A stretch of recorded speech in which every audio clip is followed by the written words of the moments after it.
Evening बच्चों लोग, कैसे हो आप लोग। Welcome to जीरोफिनिटी।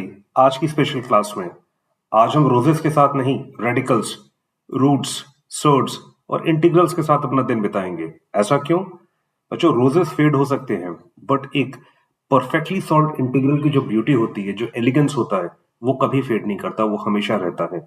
Let's come and fall in love with mathematics. बच्चा लोग, इस समय आपकी सबसे बड़ी रिलेशनशिप आपके सिलेबस से होनी चाहिए, क्योंकि यही आपको आपकी मंजिल तक, अपने सपने तक लेकर जाएगा। Roses may be red, but your rank depends on the maths you love, on the syllabus you love. तो चलिए मिलकर शुरू करते हैं उस जर्नी में जहां आपको कई सारे फॉर्मूलेस मिलेंगे, कई सारे सर्ट्स मिलेंगे, कई सारे इमेजिनरी चीजें मिलेंगी, टेलीस्कोपिक कोलैप्स मिलेगा। But at the end of the day ये बात ध्यान रखिएगा, मैथ्स हार्ड हो सकता है, बट उसको एक ट्राई तो देना बनता है। तो चलिए आज हम लोग क्या कहते हैं, 10 सवालों की एक बहुत ही यूनिक सीरीज लेकर आए हैं, जिसमें आपको हम बेसिक कॉन्सेप्ट भी बताएंगे, कुछ अच्छे सवाल भी लगवाएंगे और कोशिश करेंगे कि आपका जो मैथ्स के प्रति डर है, उस डर को आप जीत कर आगे बढ़े। मैथ्स बहुत ही अच्छा और प्यारा सब्जेक्ट है, जो किसी को डराता नहीं है। डर इसलिए लगता है क्योंकि कई बार हमें लॉजिक समझ में नहीं आता है। तो चलिए शुरू करते हैं अपना पहला सवाल। Find the value of the imaginary to the power imaginary. मतलब आई, जिसको हम -√1 जानते हैं, I to the power I की वैल्यू क्या होगी, ये हमसे पहले सवाल में निकालने के लिए कहा गया है। ठीक है, तो पहला ख्याल क्या आता है कि ये रियल होगा कि इमेजिनरी होगा। चलिए हम लोग करके देखते हैं। पहला ख्याल तो आना चाहिए कि ये इमेजिनरी ही होना चाहिए, imaginary to the power imaginary should be imaginary. But चलिए इसको गलत प्रूफ करते हैं। देखिए आई को क्या लिखा जा सकता है, E to the power I pi by 2 + 2k pi. ठीक है, वेयर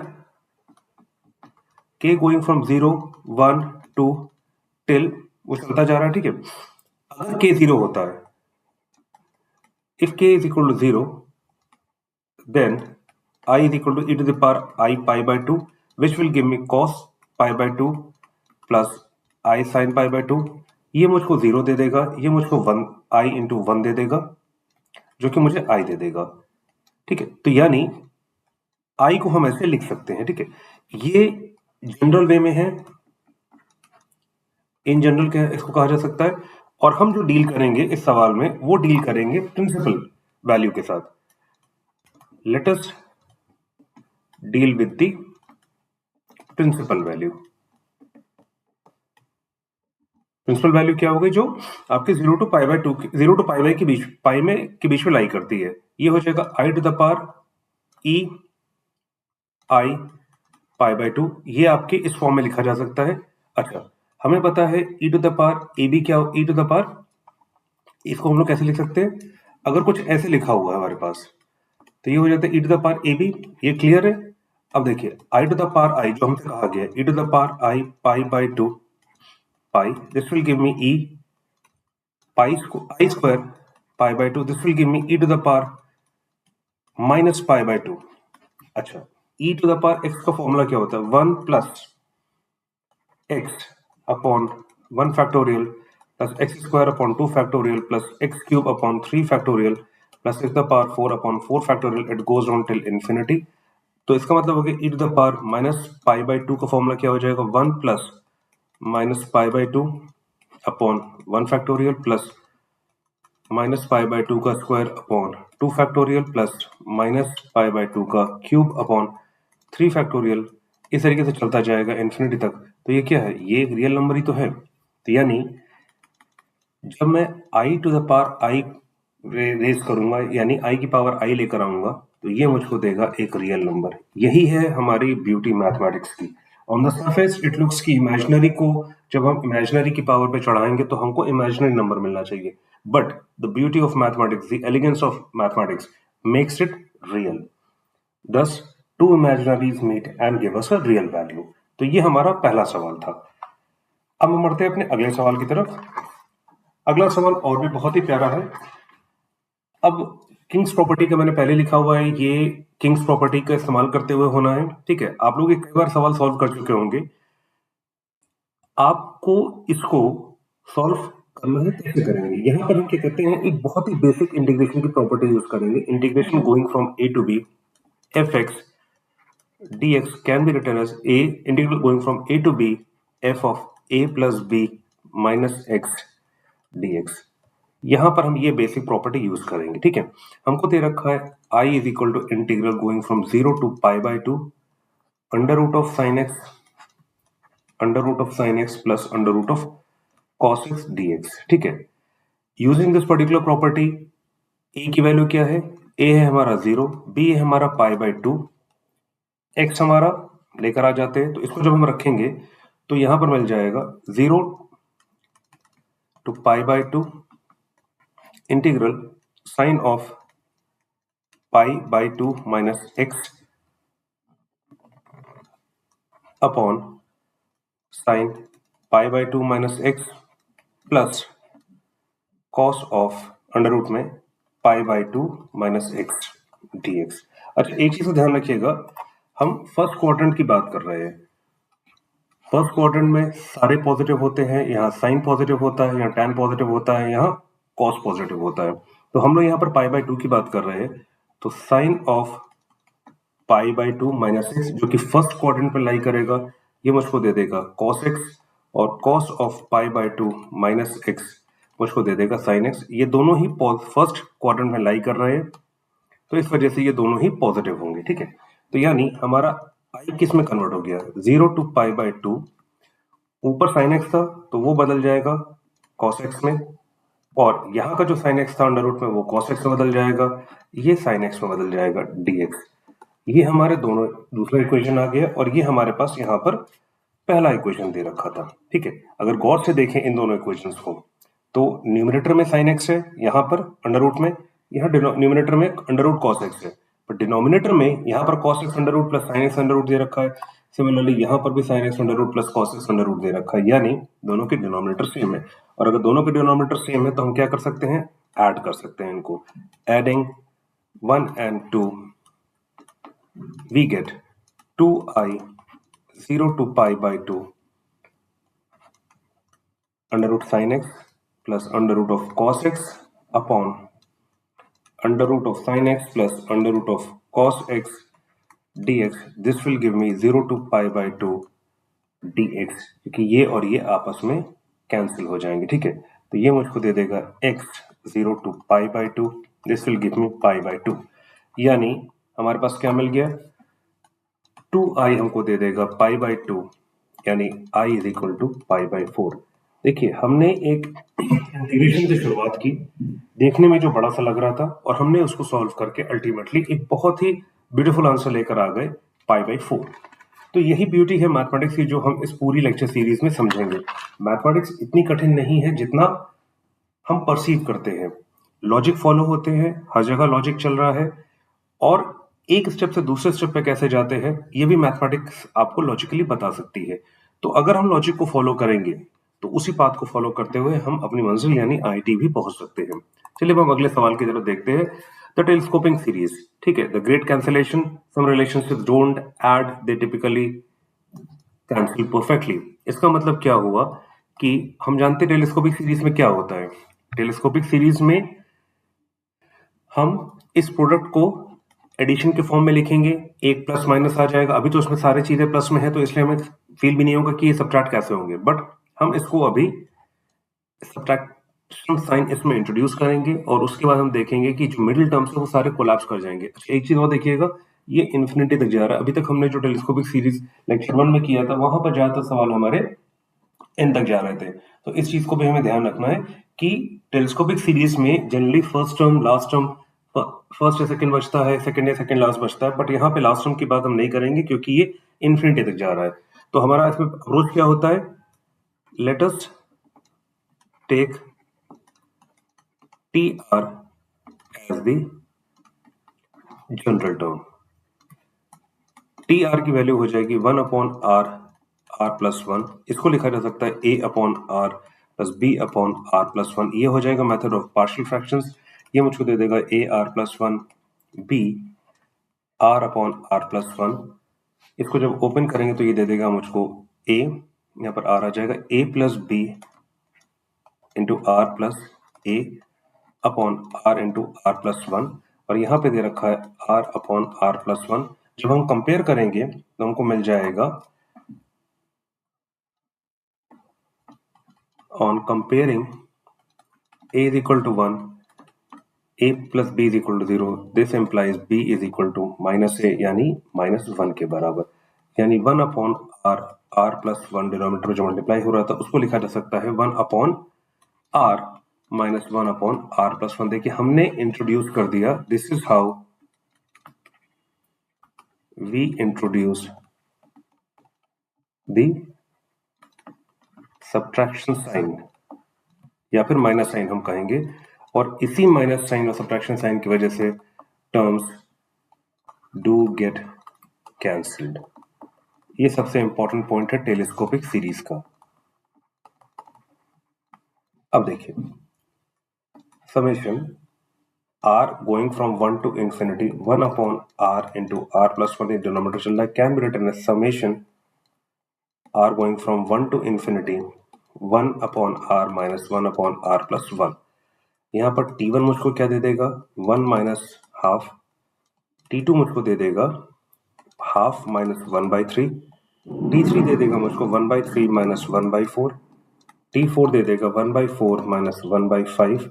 इस तरीके से चलता रहेगा। अगर हम थोड़ा सा पेन का कलर चेंज करके देख लें और कैसे टर्म्स कैंसिल हो रहे हैं तो हमें पता चलेगा ये हाफ इस हाफ से कैंसिल, 1/3 से कैंसिल, 1/4 से कैंसिल, 1/5 इसी तरीके से चलता जाएगा। तो ultimately on adding we have summation r going from 1 to infinity 1 upon r plus 1 is equal to simply 1। यही बचेगा खाली आंसर के फॉर्म में हमारे पास।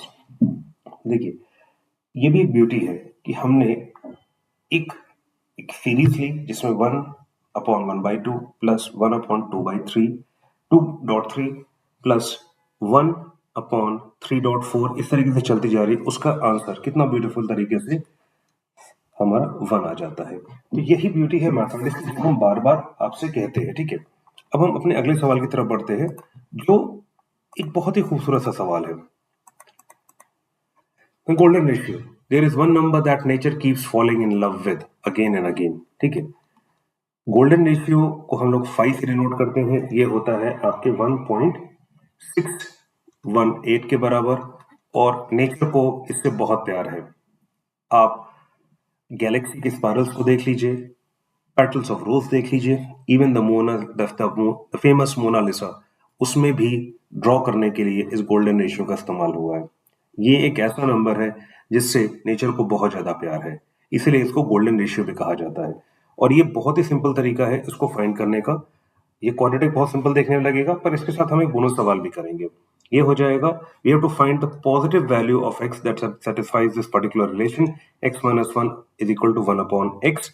ये हो जाएगा x minus 1 is equal to 1 upon x। This implies x square minus x minus 1 is equal to 0। This is the equation that gives me the golden ratio. यहाँ पर रूट क्या आ जाएगा, रूट आ जाएगा minus B plus minus B square minus 4ac upon 2a होता है। तो इसी क्रम में अगर देखा जाए तो यहाँ पर हो जाएगा माइनस बी की जगह -1 है, तो ये हो जाएगा 1 प्लस माइनस बी स्क्वायर हो जाएगा -1 का स्क्वायर माइनस 4, a कितना है 1, c कितना है -1 अपॉन 2.1। ठीक है, ये दे देगा मुझको 1 प्लस माइनस 1 प्लस 5, ये 5 दे देगा अपॉन 2। अब देखिए दो रूट्स यहाँ पर आ रहे हैं, 1 प्लस रूट 5/2 और दूसरा आ रहा है 1 माइनस रूट 5/2। ये पॉजिटिव रूट होगा, ये नेगेटिव रूट होगा, तो हमें ये कंसिडर करना है, और यही आपके बराबर होता है गोल्डन रेशियो के, यानी 1.618 के। तो ये चीज हमें ध्यान रखनी होगी। ये तो बहुत सिंपल सा सवाल था। अब इसी को हम थोड़ा सा ट्विस्ट कर देते हैं। ठीक है, अब हमारे पास एक दे रखा है x is equal to 1 plus 1 upon 1 plus 1 upon 1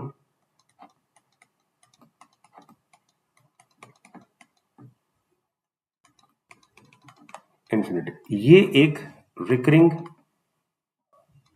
equation दे रखा है और हमें इसकी वैल्यू फाइंड करनी है। ये रिकरिंग इक्वेशन, रिकरिंग का मतलब क्या होता है, ये बार बार रिपीट हो रहा है, रेगरिक इक्वेशन, इसकी हमें वैल्यू फाइंड करनी है। ठीक है, अगर गौर से देखें तो ये पूरा x के बराबर ही तो है। अगर इन्फिनिटी में से मैं एक टर्म बाहर निकाल लेता हूं तो क्या उसमें कोई फर्क पड़ता है? नहीं, उसमें कोई फर्क नहीं पड़ेगा। तो इसको लिखा जा सकता है x is equal to 1 plus 1 by X. This implies X square is equal to x plus 1, X square minus X minus 1 is equal to 0। फिर से वही आ जाएगा, x की वैल्यू 1 प्लस रूट 5 बाई 2। यानी ये सवाल भी ऑलमोस्ट पिछले वाले सवाल की तरह सॉल्व, या उसी का दूसरा रूप है ये। तो कई बार एग्जामिनेशन में ये सवाल आपसे आ सकता है, तो उसको देख के घबराइएगा नहीं। बस इतना ध्यान रखिएगा कि ये जो हमारा टर्म है यहां से लेकर यहां से जो रिपीट हो रहा है वो भी x के बराबर है, और इस वजह से ये सवाल इस तरीके से सॉल्व हो पा रहा है। चलिए अब हम बढ़ते हैं अगले सवाल की तरफ, जो कि बायनोमियल थ्योरम्स के लिए। The power of choice, every choice doubles your universe, and J proves it. कैसे करते हैं? Find the sum of binomial coefficients for a given positive integer n। हमें इसका सम फाइंड करना है। इसका एक स्टैंडर्ड रिजल्ट हमें पता है कि 1 plus X to the power n क्या होता है? ये होता है nc0 plus nc1x plus nc2x square plus nc3x cube plus nc4 x to the power 4। It goes on till ncn x to the power n। ये हमारा चलता रहता है। देखिए यहाँ पर हमारे पास x नहीं है, यानी x की वैल्यू क्या होगी? 1 होगी। Let x is equal to 1, therefore 1 plus 1 to the power n is equal to nc0 plus nc1 plus nc2 plus nc3, it goes on till ncn, यानी 2 to the power n is equal to nc0 plus nc1 plus nc2 plus nc3, it goes on till ncn। ये हमारा result आ गया जो हम find करना चाहते थे। पर इसमें हम थोड़ा सा ट्विस्ट करते हैं, ठीक है। Let x is equal to -1। अब क्या हो जाएगा? 1 minus 1 to the power n will give me nc0 plus nc1 minus 1, कोई पावर नहीं लगी है, ये दे देगा nc2 minus 1 का square plus nc3 minus 1 to the power 4, नहीं minus 1 to the power 3 हो जाएगा, 4 तो अभी बाद में आएगा, ये 3 दे देगा plus nc4 minus 1 to the power 4, it goes on till minus ncn minus 1 to the power n। ठीक है, ये मुझको दे देगा nc0, यहाँ 0 आ जाएगा, minus nc1 plus nc2 minus nc3, it goes on. हमें n की वैल्यू नहीं पता, ऑड है कि इवन है, इसलिए हम उसको ऐसे ही छोड़ देते हैं। ठीक है, यहाँ से हम एक चीज और डिराइव कर सकते हैं, हम सारे नेगेटिव नंबर्स को उधर ले जाते हैं, यानी nc1 plus nc3 plus nc5, it goes on. और राइट साइड में क्या बचेगा? 0 नहीं बचेगा, राइट साइड पे हमारे पास बचेगा nc0 plus nc2 plus nc4। ये भी चलता जा रहा है क्योंकि हमें n ऑड है कि इवन है, ये हमें नहीं पता। देखिए, ये है फर्स्ट ऑड पोजीशन, ये ऑड पोजीशन, ये वाला ऑड पोजीशन, यानी sum of all the terms that are lying on odd positions, and ये इवन है, ये इवन है, and sum of all the terms that are lying on even positions, इनका sum बराबर होता है। यानी this implies sum of terms on even positions is equal to sum of terms on odd positions। ये एक important result हम लोगों ने डिराइव किया, जो आगे चल के जब हम बायनोमियल थ्योरम के सवाल लगाएंगे, उसकी थ्योरी को समझेंगे, तब देखेंगे कि कैसे इसका इस्तेमाल करना है। अब आते हैं हम अपने सबसे ब्यूटीफुल क्वेश्चन की तरफ, की है प्रोबेबिलिटी का, ज्योमेट्रिक प्रोबेबिलिटी का। यहां पर हमने थोड़ा सा ट्विस्ट दिया इसको, the odds of meeting, even meeting someone is mathematics and love has a probability. एक छोटी साइन लिखी थी हम लोगों ने, अगर आपको किसी से मिलना है तो उसके पीछे भी मैथमेटिक्स इन्वॉल्व है। कैसे? 2 people agree to meet at a park between 4 PM and 5 PM, यानी 1 घंटे का ड्यूरेशन है, उस बीच में 2 लोग मिलना चाहते हैं। Each person stays for exactly 15 minutes and then leaves. जो भी व्यक्ति पहले आएगा वो 15 मिनट वेट करेगा और चला जाएगा, दूसरा व्यक्ति 15 मिनट आएगा, वेट करेगा, चला जाएगा। अगर जो मिलने का चांस है वो इसी 15 मिनट के ड्यूरेशन के दौरान है, 15 मिनट की ड्यूरेशन के दौरान ही वो दोनों मिल सकते हैं, अदरवाइज वो नहीं मिल पाएंगे। तो हमसे पूछा गया है कि what is the probability that their paths cross. मैं फिर से सवाल पढ़ देता हूं। दो लोग हैं ए एंड बी, वो अग्री करते हैं एक पार्क में मिलने के लिए 4 से 5 के बीच में, 4 to 5 के बीच में वो मिलना चाहते हैं। Each person stays in the park exactly for 15 minutes and then leaves. वो वेट नहीं करेगा अगला व्यक्ति आया है कि नहीं आया। ए आ गया है, वो 20 मिनट, वो 15 मिनट के बाद नहीं रुकेगा, चला जाएगा। बी आया हो चाहे ना आया, सेम चीज बी के साथ भी होगी। और अगर ए के 14 मिनट बाद बी आ जाता तो दोनों की मुलाकात हो जाएगी। तो what is the probability that they paths cross, that is they meet, यानी उनकी मीटिंग की हमें प्रोबेबिलिटी निकालनी है। ठीक है, अब देखिए, अब हम शुरू करते हैं सवाल को। स्टेप बाय स्टेप चलते हैं, धीरे धीरे चलेंगे। मुझे पूरी उम्मीद है कि आप मेरे साथ इसको फॉलो करेंगे। टाइम इंटरवल क्या है इसमें जिसमें वो लोग मिल सकते हैं? 60 मिनट्स, इसी के दौरान वो मिल सकते हैं। ठीक है, फिर इसके बाद हो जाएगा suppose the person A reaches the park और arrives at the park, park पहुंचता है x मिनट्स आफ्टर 4 PM। अभी मैं इसको एग्जाम्पल के साथ ही समझाता हूं। And suppose the person B arrives at the park y minutes after 4 PM। चलिए एक एग्जाम्पल देखते हैं। ए जो है वो 4:10 पे पहुंचता है। वो कितनी देर तक वेट करेगा? 4:10 पे पहुंचा है तो वो 4:25 तक वेट करेगा। बी जो है अगर 4:27 पे आता है तो वेट करेगा 4:42 तक, तो इन दोनों की मीटिंग नहीं हो पाएगी। बट अगर बी जो है आता है 4:20 पे और वो रुकता है 4:35 तक, तो इन दोनों की मीटिंग हो जाएगी। तो इसका मतलब क्या हुआ? 4:10 से 4:25 के बीच का मैंने एक इमेजिनरी टाइम लिया, 4:10 से लेकर 4:25 के बीच का। उसके बीच में अगर बी आ जाता है तो दोनों की मुलाकात हो जाएगी, नहीं तो मुलाकात नहीं होगी। तो इसका मतलब क्या हुआ? ये x आता है, यानी x की वैल्यू 10 है, यहां y की वैल्यू 20 है, तो यानी x माइनस वाई का मॉड 15 मिनट से कम होना चाहिए ना। वो मैक्सिमम ये कहां तक जा सकता है? 4:25 तक। 4:25 पे अगर ये आता है तो भी मुलाकात नहीं हो पाएगी, कुछ एग्जैक्टली 15 मिनट पे चला जाएगा। हम यहाँ पर लेसन लेकर चल रहे हैं, और अगर हम इस तरीके से चलते हैं तो हमें पता है कि इन लोगों की मुलाकात तभी हो पाएगी जब इनके आने की जो टाइमिंग है, ए की टाइमिंग x है 4 बजे के बाद की, और y की टाइमिंग है, b की timing y minutes after 4 PM। अगर इन दोनों के बीच का जो डिफरेंस है, इन दोनों के बीच का जो डिफरेंस है वो जब तक 15 से कम नहीं होगा तब तक ये लोग मुलाकात नहीं कर पाएंगे। ठीक है, ये हमें क्लियर है, इसमें कोई दिक्कत तो नहीं है। चलिए अब हम देखते हैं इसको। अब x क्या क्या वैल्यू ले सकते हैं? इसमें एक चीज और ध्यान रखनी पड़ेगी, x इंडिपेंडेंट है, ठीक है, x and y are independent and can take values on 0 to 60, यानी 4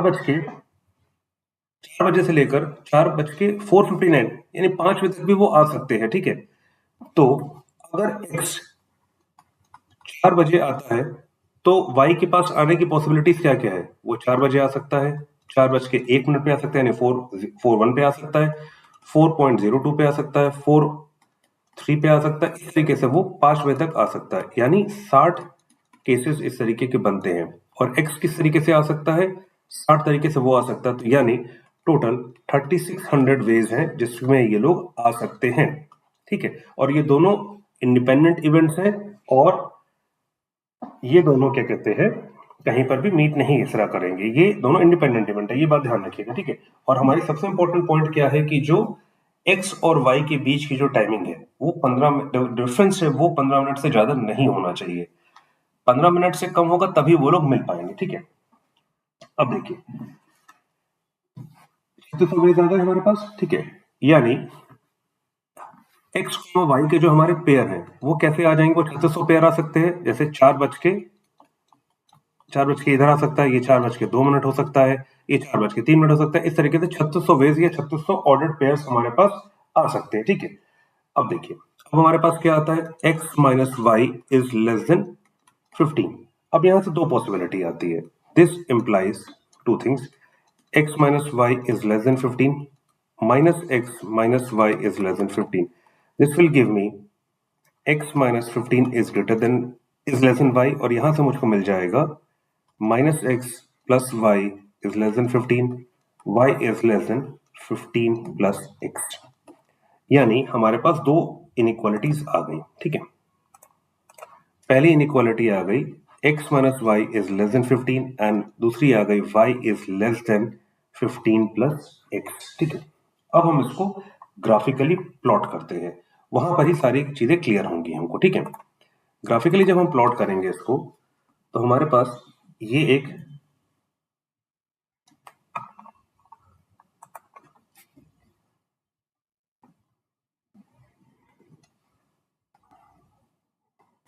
देखिए, ये हमारे पास हो गया 60,0, ये हो गया 0,60 और ये हो गया 60,60, ठीक है। यानी ये वो टोटल पॉसिबल चॉइसेस है 60.60 की, ये वो सारी पॉसिबल चॉइसेस है, possible values of ordered pairs x, y, ठीक है, जो कि 3600 तरीके हैं, ठीक है। अब हम देखते हैं, हमारे पास एक चीज दे रखी है, वो है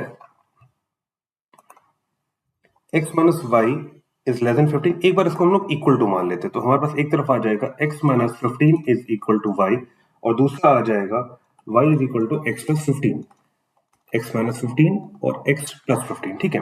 अब हम देख लेते हैं कहां कहां से पास कर रही है। x minus y is equal to x minus 15 लिया, जब ये x एक्सिस को कट करेगी, ठीक है, यानी y जब 0 होगा तो x इज इक्वल टू 15 हो जाएगा, y इज इक्वल टू 0, यानी 15,0 समवेयर यहाँ पर 15,0 से ये पास कर रही है, ठीक है, ये लाइन। उसके बाद ये x इज इक्वल टू 0 अगर होगा तो y हो जाएगा -15 के बराबर, यानी 0, -15 से ये पास कर रही है, तो ये समवेयर यहाँ पर 0, -15 से पास कर रही है। तो इसको अगर हम जोड़ते हैं तो कुछ ये इस तरीके से हमको दे देगी, ये यहाँ से टच नहीं कर रही है, ये इधर से जा रही है, ठीक है। तो थोड़ा सा कलर चेंज कर लेते हैं हम लोग, तो और क्लियर हो जाएगा। ये जो लाइन है ये कुछ इस तरीके से जा रही है, इससे पास होते हुए देखने में आपको ऐसा लग रहा होगा कि ये 60.60 से पास कर रही है, पर ये उससे पहले से पास कर रही है, ये एक राइट एंगल दे रही है। अब हमारे पास क्या आता है, अब हमारे पास आता है दूसरा y is equal to x plus 15। जब y इज इक्वल टू 0 हो जाएगा तो x इज इक्वल टू -15 हो जाएगा, यानी -15,0। तो -15,0 समवेयर यहां लाई करेगा, और दूसरे केस में जब x इज इक्वल टू 0 हो जाएगा तो y इज इक्वल टू 15, यानी 0,15, 0,15 यहाँ पे कहीं लाई करेगा, तो ये जो लाइन है कुछ इस तरीके से निकलेगी, ठीक है। देखने में थोड़ा सा अजीब सा लग रहा होगा, ये दोनों राइट एंगल है, ठीक है। अब देखिए, यानी मीटिंग कहां पर हो सकती है, मीटिंग इन लोगों की यहां पर हो सकती है, ठीक है। ये वो एरिया है जहां पे इन लोगों की मीटिंग हो सकती है, और जहां पे मीटिंग नहीं हो सकती है वो कौन से एरिया है, वो आपके ये दो राइट एंगल ट्राइंगल है। देखने में थोड़ा सा छोटा सा लग रहा है, पर ये 15 है तो ये वैल्यू हो जाएगी हमारे 45, ये हमारे क्या हो जाएगी, ये भी 45 हो जाएगी, क्योंकि यहां पर टच कर, ये हो जाएगा x इज इक्वल टू 60, ये लाइन है, x इज इक्वल टू 60 अगर लेंगे तो y is equal to 60 minus 15 यानी 45 आ जाएगा। तो यानी ये भी डिस्टेंस 45 हो गया, और यहां पर भी इसी तरीके से 45 ले सकते हैं। तो यानी हमें क्या निकालना है, हमें ये वाला एरिया निकालना है जो दोनों लाइंस के बीच में लाई कर रहा है। यहां तक क्लियर है? अगर कोई भी दिक्कत हो तो बता दीजिएगा, हम दोबारा इसको पढ़ समझ लेंगे। हमें इस एरिया को निकालना है, इसीलिए ये ज्योमेट्रिक प्रोबेबिलिटी का क्वेश्चन है, जहां पे हम ज्योमेट्री की मदद सॉल्व कर रहे हैं, ठीक है। तो हमारा क्या काम है, ये पूरा जो है, इस पूरे एरिया में से अगर हम इस ट्राइंगल को और इस राइट एंगल ट्राइंगल को अगर हम हटा देते हैं, ठीक है, तो हमें ये बीच वाला एरिया मिल जाएगा। तो चलिए, एरिया इसको हम A1 कह देते हैं, और इसको हम B2 कह देते हैं, एरिया ऑफ A1 कितना हो जाएगा, half into base into height हो जाएगा, this will give me half, base हो जाएगा 45 into 45, this will give me 2025 upon 2, अभी 2 से कैंसिल मत कीजिएगा, और सेम इसी तरीके से यही हो जाएगा एरिया ऑफ B2 के बराबर, therefore total area of the triangle क्या हो जाएगा, 2025 upon 2 into 2 which will give मी 2025। ये क्लियर है यहाँ पर।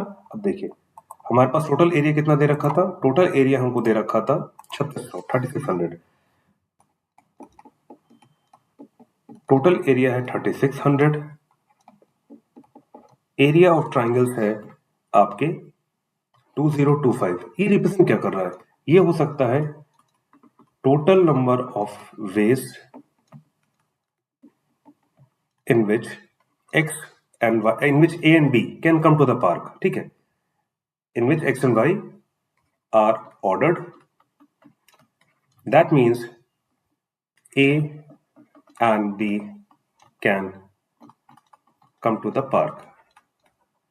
ये एरिया किसको रिप्रेजेंट कर रहा है, ये दो ट्राइंगल है, ट्राइंगल 1 एंड ट्राइंगल 2, ये A1 हो जाएगा, ये B2 हो जाएगा, ये किसको रिप्रेजेंट कर रहा है, इसमें आप एक चीज गौर से देखिएगा, इस ट्राइंगल में ये 15 के बाद आता है, ठीक है, यानी टाइमिंग जो आ रही है 15 के बाद आ रही है, 15 से कम यहाँ आ रही है, 15 से कम यहाँ आ रही है, ठीक है, ठीक है, ये क्लियर है। जब 15 से कम आ रही है, और हम जानते हैं x और a और b की मुलाकात तभी हो पाएगी जब x माइनस वाई का डिफरेंस 15 से कम होगा, तो यानी ये वो एरिया है where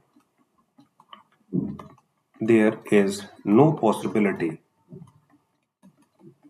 of a and b meeting as x minus y is greater than 15, ठीक है, ये क्लियर है। तो यानी इन दोनों का डिफरेंस क्या देगा, मीटिंग वाला एरिया कितना हो जाएगा,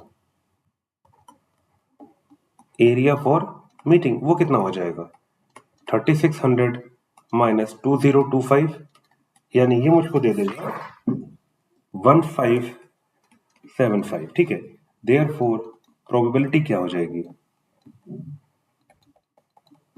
देयरफॉर प्रोबेबिलिटी ऑफ मीटिंग ये हो जाएगी number of ways in which they can meet 1575 upon total, इन दोनों में कॉमन आता है 225, जो डिवाइड करेंगे तो ये दे देगा मुझे 7/16। तो दिस इज द प्रोबेबिलिटी कि ये लोग आपस में मीट कर सकते हैं, ठीक है। और मैं फिर से एक बार बता दूं कि ये जो डायग्राम हमने किया था ये ज्योमेट्रिक प्रोबेबिलिटी का सवाल है, जहां पर हमने ज्योमेट्री की मदद से इस प्रोबेबिलिटी के सवाल को सॉल्व किया। ये जो पूरा एरिया है ये टोटल तरीके बताता है जिस तरीके से वो मिल सकते हैं, बट हमारे पर एक रिस्ट्रिक्शन है कि कोई भी व्यक्ति 15 मिनट से ज्यादा वेट नहीं करेगा, 15 मिनट से ज्यादा वो वेट नहीं करेंगे, तो इसलिए हमको ये डायग्राम के थ्रू इसको सॉल्व करना पड़ा। आई होप ये सवाल आपको क्लियर होगा। अगर नहीं समझ में आता है तो आप कमेंट बॉक्स में हमको बताइएगा, हम इसका रिक्लैरिफिकेशन वीडियो लेकर आते हैं, ठीक है। अब हम आते हैं क्वेश्चन नंबर 7 की तरफ। क्वेश्चन नंबर 7 भी अपने आप में बहुत ही अच्छे क्वेश्चन है, ठीक है। अब देखिए यहां पर हमें एंगल्स दे रखे हैं π/7, 2π/7, 4π/7। अगर आपको याद होगा हमने पीछे भी एक सवाल किया था अपने एक लेक्चर में, जहां पर हमने ऑलमोस्ट इससे मिलता जुलता हुआ सवाल किया था, और वहां पर क्या कहते हैं, पर एंगल हमको दे रखा था cos x upon to the power k, product going from k1 to n। देखिए यहां पर क्या था, यहां पर 7 कांस्टेंट है, उस सवाल में टू द पावर k ये चेंज हो रहा था एज k वाज चेंजिंग। यहां पर जो एंगल चेंज हो रहा है ये पाई है, यहाँ 2π है या 4π है, यानी न्यूमरेटर में एंगल डबल हो रहे हैं, तो इसलिए उस सवाल की स्ट्रेटेजी हम नहीं लगा पाएंगे, लगाएंगे वही, बट उसमें हमको ध्यान होगा हमने क्या किया था, हमने to the power n sine x to the power 2n, जो लास्ट सम था हमारा 2n sign x upon 2n, इससे मल्टीप्लाई किया था और डिवाइड किया था और हमको आंसर मिल गया था। ये इसलिए कर पाए थे क्योंकि सबसे छोटा टर्म हमारा था, उसी से हमने क्या कहते हैं वो रिएक्शन शुरू किया था, वो ट्रिगर पॉइंट था हमारा जिससे हमारा पूरा सम कोलैप्स कर गया था। यहाँ पर भी कोलैप्स करेगा, but instead of going with this term we will go with this term. यहां पर क्या होगा, 2 cube sine pi by 7 upon sine pi by 7 से मल्टीप्लाई करेंगे। क्यों, अभी वो क्लियर हो जाएगा। ये है कॉस ऑफ पाई बाय 7, अगला हो जाएगा cos of 2 pi by 7, cos of 4 pi by 7। ये तीनों टर्म करके देखते हैं। अब हम इन दोनों टर्म्स को लेते हैं, फर्स्ट टर्म्स को लेते हैं। फर्स्ट टर्म्स हमारे हो जाएंगे 2, एक 2 यहां से बाहर लेंगे, 2 sin pi by 7 into cos of pi by 7, this will give me sin 2 pi by 7। हमारा यही टर्म तो आ गया cos के साथ। तो हम सेकेंड टर्म को देखते हैं। सेकेंड टर्म को अगर हम लेते हैं, सेकेंड टर्म में क्या हो जाएगा, एक 2 फिर से ले लिया, sin 2 pi by 7 cos of 2 pi by 7, ये मुझको दे देगा sin of 4 pi by 7। हम इसमें क्या, कौन सा फॉर्मूला यूज कर रहे हैं, हम यूज कर रहे हैं वो ट्रिग्नोमेट्रिक आइडेंटिटी जहां पर sin 2 थीटा को दे रखा जाता है 2 sin थीटा cos थीटा के बराबर। ये हमारा sin 4 पाई बाय 7 आ गया। और अगर हम गौर से देखें तो यहाँ पर हमारे पास cos 4 पाई बाय 7 है। हम यहाँ से एक 2 यहाँ पर इस्तेमाल कर चुके, एक 2 नेक्स्ट पेज पर इस्तेमाल किया, तो बचा एक 2, उस 2 को भी हम इस्तेमाल कर लेते हैं। तो यहाँ पर आ जाएगा थर्ड टर्म के साथ अगर देखते हैं तो यह आ जाएगा 2 times sin 4 pi by 7 cos of 4 pi by 7, this will give me this will give me sin 8 pi by 7। तो हमारा p क्या हो गया, p हो जाएगा sin 8 pi by 7 अपॉन 8 और नीचे दे देगा sin pi by 7। अब देखिए sin 8 pi by 7 तो हम क्या लिख सकते हैं, इसको लिख सकते हैं sine of 7 pi plus pi upon 7, कोई दिक्कत नहीं। इसको लिख सकते हैं sine of pi plus pi by 7। हमने वहां पर भी देखा था कि यहाँ पर सारे पॉजिटिव होते हैं, यहाँ पर साइन पॉजिटिव होता है, यहाँ पर टैन होता है, यहाँ पर कोसाइन होता है। तो पाई बाय 7 यहाँ पर या यहाँ पर लाई करेगा तो ये दे देगा मुझे माइनस साइन पाई बाय 7। तो यहाँ पर आ जाएगा minus sign pi by 7 in numerator, denominator 8 into sine pi by 7, ये कैंसिल होने के बाद माइनस 1/8 आंसर दे देगा। तो ये हमारा आंसर आ गया माइनस 1/8। देखिए हम जो भी सवाल इस समय लगा रहे हैं, हमारी कोशिश यही है कि हम आपको बेहतरीन सवाल लगाने की कोशिश करें और ताकि आपको मैथ्स से जो डर लगता है वो डर पर आप काबू पा सके।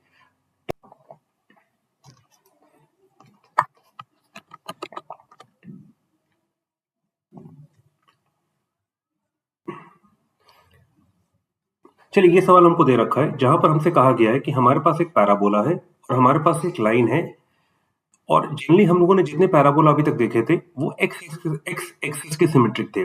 ये पैराबोला वाई एक्सिस के सिमेट्रिक होगा और ये लाइन हमको ही दे रखी है। हमसे कहा गया है कि we have to find the shortest distance between the following two curves.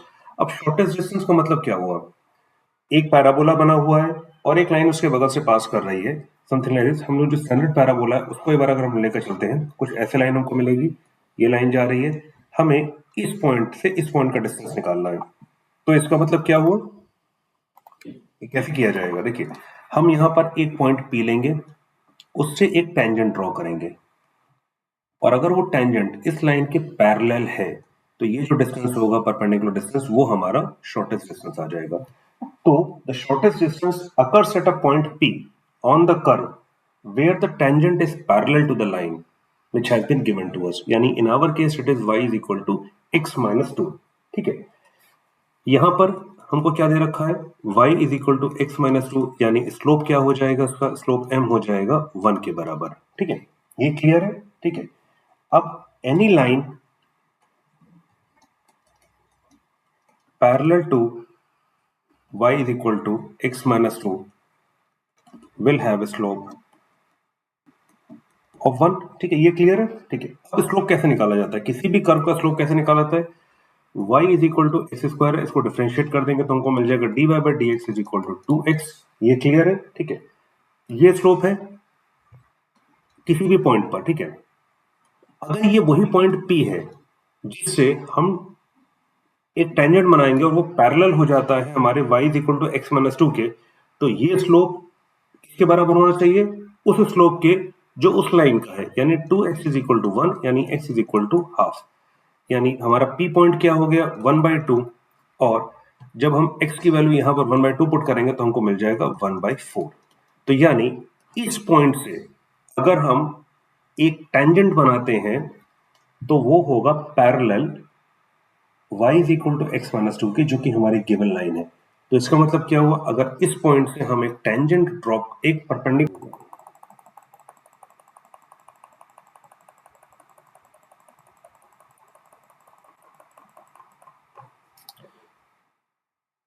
देखिए परपेंडिकुलर डिस्टेंस क्या हो जाएगा, perpendicular distance from P1, 2, 1, 4 on y is equal to x minus two, यानी y minus x plus two is equal to 0, ये हो जाएगा modulus of y की जगह क्या लिख देंगे 1/4 minus half plus two upon 1 plus 1, यानी जो हमारा इसका कोफिशिएंट होता है उसका स्क्वायर लेकर हम लोग ऐड कर देते हैं, ये मुझको दे देगा, इन दोनों को जब हम सॉल्व करेंगे तो -1/4 प्लस 2 मिलेगा अपॉन √2 दे देगा, ये मुझको दे देगा -1 प्लस 8 अपॉन 4, ये इसमें आ गया into 1/√2, this will give me 7 upon 4√2। So this is the shortest distance between the two curves। इसको हमने सिंपली कैसे निकाला, the shortest distance occurs at a point P on the curve, point P curve पे लाई कर रहा है, जिससे जब हम टेंजेंट बनाते हैं तो वो गिवन लाइन के पैरेलल होता है, तो जो उन दोनों के बीच का डिस्टेंस होगा वो हमारा हो जाएगा shortest distance between the two. अब हमारे पास अगला पॉइंट आता है the circle of the two ellipses, the circle of two या इलिप्सिस में आ जाएगा। Find the equation of the locus of the point Px, y such that the sum of its distance from two fixed points S1 bracket में दे रखा है minus AE, 0 and S2 दे रखा है AE, 0 is always constant and is equal to 2a। यानी अगर P हमको दे रखा है x, y, S1 दे रखा है माइनस AE, 0, S2 दे रखा है AE, 0, और इसके बाद हमसे कहा गया है PS1 PS2 ये दे रखा है, और इसके हिसाब से ऑलवेज कांस्टेंट, यानी PS1 plus PS2 is equal to 2a। इस केस में एक्स वाई का लोकस कितना आएगा, ये स्टैंडर्ड डेफिनेशन है, ध्यान रखिएगा आपकी इलिप्स की, स्टैंडर्ड डेफिनेशन है आपकी इलिप्स की, स्टैंडर्ड डेफिनेशन ऑफ इलिप्स है। इसको कैसे करेंगे, सॉल्व करने का बहुत ही आसान तरीका है, ठीक है। ये हो जाएगा x plus AE square plus y minus 0 का स्क्वायर यानी y स्क्वायर प्लस PS2 हो जाएगा x माइनस AE का square plus Y square is equal to 2a। ठीक है, हमने कौन सा फॉर्मूला यूज किया, x1, y1 से अगर हम डिस्टेंस निकालना है x2, y2 का, यानी ये a है और ये b है, तो ये हो जाता है x1 माइनस x2 का square plus y1 minus y2 का स्क्वायर का होल अंडर रूट, ये हो जाता है डिस्टेंस AB। इसको हम नेक्स्ट पेज पे सॉल्व करते हैं, ठीक है। ये हमको दे देगा x प्लस AE का square plus Y square under root 2a, ये माइनस में आ जाएगा x माइनस AE का square plus Y square, squaring both sides we get x plus AE का square plus Y square 4a square plus x minus AE हो जाएगा, यहाँ पर x माइनस AE का square plus Y square minus 4a x minus AE का square plus Y square, ये मुझको दे देगा x square plus A square E square plus 2aEx plus Y square is equal to 4a square plus X square plus AE square, with minus sign यहाँ पर आ जाएगा minus 2aEx plus Y square minus 4a X minus A E का square plus Y square. देखिए ये x square cancel हो जाएगा, ये ए स्क्वायर ई स्क्वायर कैंसिल हो जाएगा, ये वाई स्क्वायर कैंसिल हो जाएगा, ये जाकर यहाँ पर एक माइनस आया तो यहाँ पर ऐड हो जाएगा, तो 4a E X minus 4a square minus 4a under root of X minus A E का स्क्वायर प्लस वाई स्क्वायर, ये मुझको दे देगा यहाँ पर।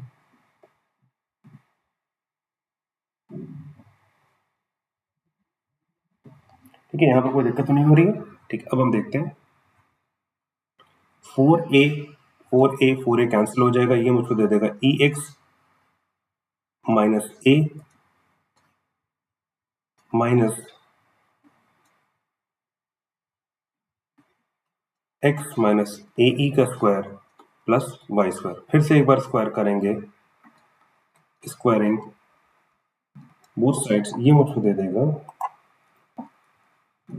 ई square x square plus A square minus 2 A E X plus X minus A E का square plus Y square, यानी E square x square plus A square minus 2 A E X will give me x square plus a square e square minus 4a e x plus y square, ये और ये cancel हो जाएगा, मुझको मिलेगा e square x square minus X square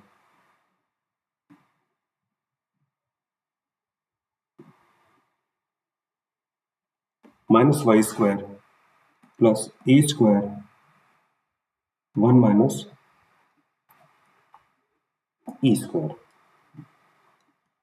ये दे देगा मुझको E square minus 1 X square minus Y square is equal to, उसको उधर ले जाते हैं तो minus A square 1 minus E square, this will give me A square E square minus 1, इसको ऐसे नहीं लिखते हैं, इसको इस तरीके से लिखते हैं 1 माइनस ई स्क्वायर के फॉर्म में। जो मैं इसको 1 माइनस ई स्क्वायर के फॉर्म में यहाँ भी लिखूंगा क्योंकि एक्सेंट्रिसिटी के फॉर्म में आ रहा है तो वो लेस देन 1 होगी, तो 1 minus E square x square with minus sign minus Y square minus A square 1 minus E square, minus multiply करेंगे तो 1 minus E square x square plus Y square a square 1 minus E square, let b square is equal to a square 1 minus E square.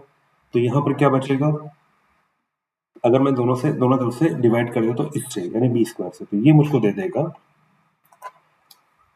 1 minus E square x square upon a square 1 minus E square plus Y square upon a square 1 minus E square is equal to 1, ये यहाँ से cancel हो जाएगा, ये मुझको दे देगा x square upon a square plus Y square upon b square is equal to 1।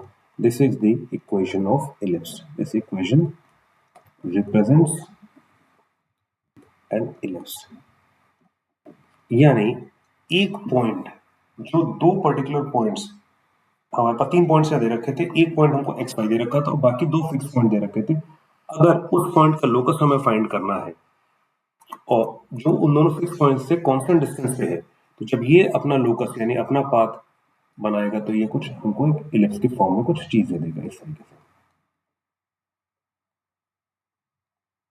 कुछ इस तरीके से एक इलिप्स हमको दे देगा। ठीक है, और ये हमारे 2 फोकस हो जाएंगे जो हम एक साथ लेके चलेंगे तो ये फोकाई कहलाएंगे। ठीक है, तो ये हमारा सवाल था। अब हम आते हैं अपने लास्ट सवाल की तरफ। हमारा लास्ट सवाल दे रखा है द हार्मोनिक पे है, if a b and c are in harmonic progression then prove this particular thing. ठीक है, तो चलिए इसको हम प्रूव करने की कोशिश करते हैं, कैसे करेंगे वो देख लेते हैं एक बार। Given A B C are in H P, this implies 1 upon A, 1 upon B, 1 upon C are in AP. Therefore, 2 upon B is equal to 1 upon A plus 1 upon C. ये हमारा पहला इक्वेशन आ गया। इसी को हम दूसरे तरीके से कैसे लिख सकते हैं, इसको लिख सकते हैं 1 minus B upon 1 minus A 1 upon C minus 1 upon B. ये क्लियर है? इससे क्या लिखा जा सकता है, A minus B upon A B is equal to B minus C upon B C. यहां तक क्लियर है, कोई दिक्कत तो नहीं आ रही। अब देखिए इसको हम इधर ले जाते हैं। ठीक है, ऐसे और ऐसे कर लेते तो ये हो जाएगा b c upon B minus c a b upon A minus b dividing by b, तो ये दे देगा c upon B minus c a upon A minus b, ये हमको दे रखा है। देखिए यहाँ पर हमको क्या लेकर आना है, हमको यहाँ पर लेकर आना है, यहाँ पर हमको 1 चाहिए और यहाँ पर 1 अपॉन ए अपॉन 1 अपॉन सी चाहिए, यानी बी इस तरफ नहीं आ रहा है। ऊपर 1 चाहिए तो 1 लाने के लिए हमारे पास सबसे अच्छा तरीका क्या होता है, हम इसमें ये कर देते हैं।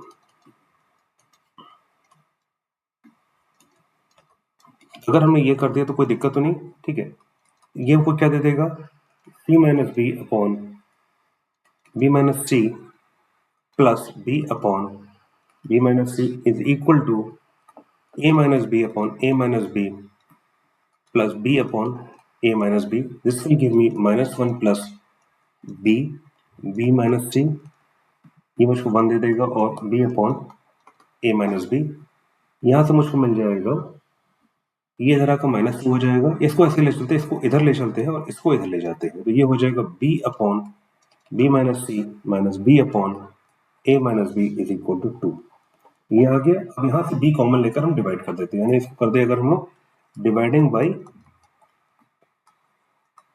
b ऑन बोथ साइड्स, ये मुझको दे देगा 1 upon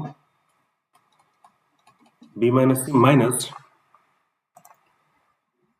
1 upon a minus b, 1 upon a minus b, ये दे देगा 2 अपॉन b, यहाँ हो जाएगा b माइनस सी, और हमारे आंसर में क्या दे रखा है, यहाँ पर b माइनस सी दे रखा है, तो जब हम इसमें -1 कॉमन लेंगे तो यहाँ पर हो जाएगा प्लस b माइनस ए, और 2 माइनस बी की वैल्यू, 2 अपॉन बी की वैल्यू क्या है, 1 अपॉन ए प्लस 1 अपॉन बी, ये हमारे पास फ्रॉम 1 है। तो ये बच्चों हमने 10 सवाल लगाए थे, जो आपको बताने की कोशिश करने के लिए कि मैथमेटिक्स उतना कठिन नहीं है जितना मैथमेटिक्स को परसीव किया जाता है। मैथमेटिक्स एक बहुत ही आसान सब्जेक्ट है अगर आपके लॉजिक क्लियर है। आपकी लव स्टोरी जो होनी चाहिए वो मैथमेटिक्स के साथ होनी चाहिए, यही आपको मंजिल तक पहुंचाएगी, और आपकी मंजिल है IIT। आपको तब तक स्ट्रगल करते रहना है जब तक आप इस मंजिल तक नहीं पहुंच पाते। आपकी स्ट्रगल बहुत बड़ी है और आपकी हिम्मत से ही आप उसको पार कर सकते हो। आपको टूट के बिखरना नहीं है, निखरना है। एक बात मैं कहूंगा, जेईई का सिलेबस आपको बड़ा लग सकता है, जेईई का सिलेबस बड़ा नहीं है, पर कई बार आपका पेशेंस थोड़ा सा वीक हो जाता है। जेईई का पेपर टफ नहीं होता है, कई बार आपका डिसिप्लिन वीक हो जाता है। इसलिए जब भी लगे कि मैं नहीं कर सकता, मुझसे नहीं हो पा रहा है, तो याद रखना आपको ही IIT जाना है। आप कौन हो? आप वो हो जो डर के बाद भी पढ़ते रहते हो, आप वो हो जो थकने के बाद भी रिवाइज करते रहते हो, आप वो हो जो गिरने के बाद दोबारा खड़े होते हो और कहते हो बस एक बार और मैं करूंगा, और आप उसको कर जाते हो। तो आज आपका मैथ्स से जो प्यार है वही आपके कल की जीत की नींव रखेगा। ये इस सब्जेक्ट के लिए नहीं है, ये बाकी दोनों सब्जेक्ट के लिए भी है। आपको उतना ही कॉन्सेंट्रेट मैथ्स के ऊपर भी करना है और फिजिक्स के ऊपर भी करना है, केमिस्ट्री के ऊपर भी करना है, क्योंकि तीनों मिला के आपका IIT जेईई का सिलेबस बना हुआ है। तो आई होप आज के जो 10 क्वेश्चन हमने पिक किए थे वो आपको कुछ कॉन्सेप्चुअल क्लैरिटी देकर जाएंगे। अगर आपको कहीं पर भी कोई दिक्कत आती है तो प्लीज हमको कमेंट सेक्शन में बताइएगा, हम उसका एक री-क्लैरिफिकेशन वीडियो लेकर आएंगे। Till then, good bye, have a nice day, see you in the next video.